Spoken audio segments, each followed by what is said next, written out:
I tried filming this video 3 different times and I have no storage. Because I film on my iPhone because that's why. Yeah.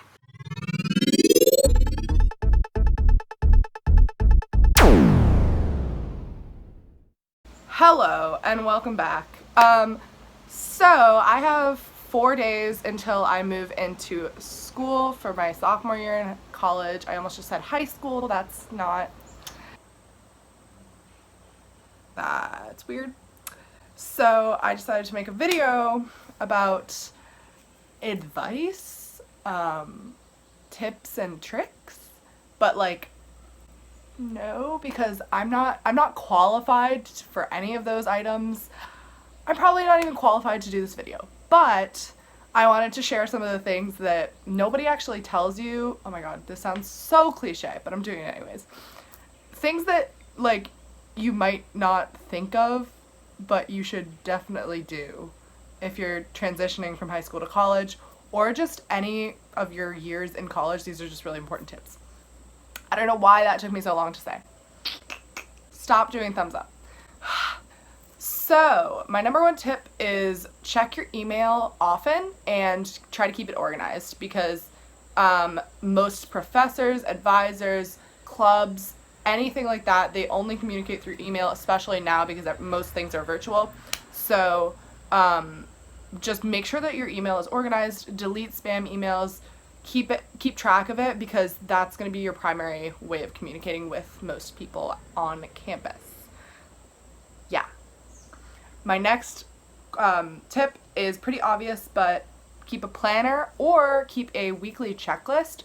Weekly checklist helped me towards the end of the semester when I kind of stopped using my planner, mostly out of laziness, but instead I would just write a weekly checklist on like a post-it note on my computer, like on the desktop, and I would put the highest priority things at the top of the list, and that helps me keep track of things, because you have to hold yourself accountable. No one's going to hold you accountable for things, so just keep that in mind. You need to be responsible for a lot of things, and you're going to be very independent.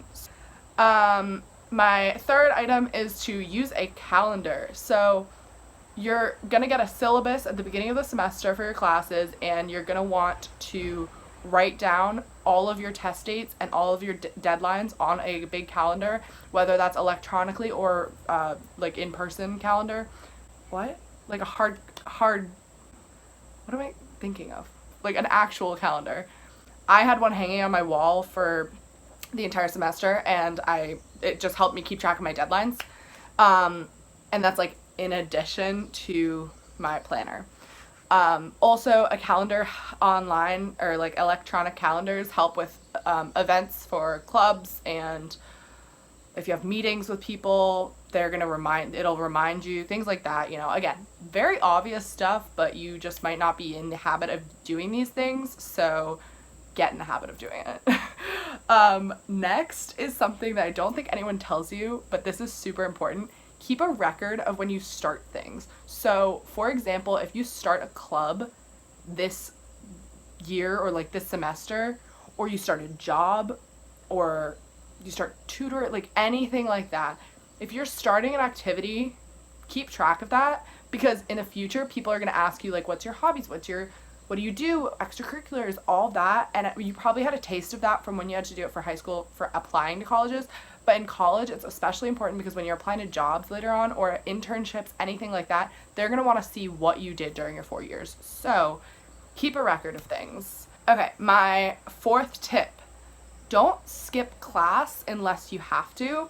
And I know this might sound annoying because it sounds like goody two-shoes. It kind of is. But my suggestion is, at least for my experience, skipping class sucks. It means that you have to go back, get your information from someone else. They probably don't take the same style notes as you do. They might not have as thorough information. You're not going to get as much out of it if you just went to the class.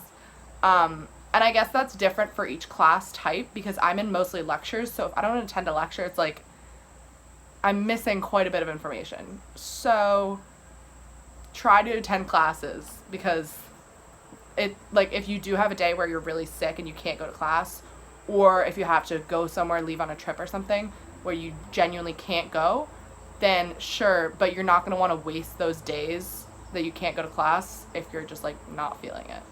And I know how annoying that sounds because it's like, oh, you sound like my mom.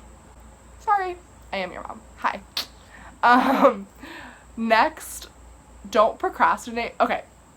No, actually, do procrastinate. I don't care. I procrastinate all the time. I literally leave assignments to the last night. But one thing you shouldn't procrastinate on, what did I just say? One thing you shouldn't procrastinate on is reading books. So again, this may not apply to some people because if you're in like STEM courses, you're probably not going to need to read books. But I had quite a few classes that required me to read like full novels, and you would eventually have to write an essay about it. So my suggestion for you is not only keep track of when that's due, but read the books as early as you can, because like procrastinating an essay is easy, but procrastinating reading an entire book is not easy, especially when, okay, I don't know about you guys, but when I was in high school, I barely read the books that we were given. But in college, when you have to write like an essay with references to page numbers and things and quotes and stuff, you can get away with not reading it, but your work is going to be so much better if you actually read the book. So that's another one. I sound like your mother. Yeah, like duh. But I don't know. I find that's important. Yeah. Okay.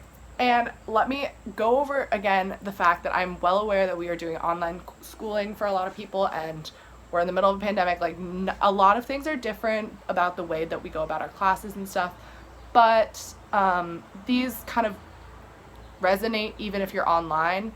Still want to keep track of your stuff, still keep track of assignments, like, you know what I mean?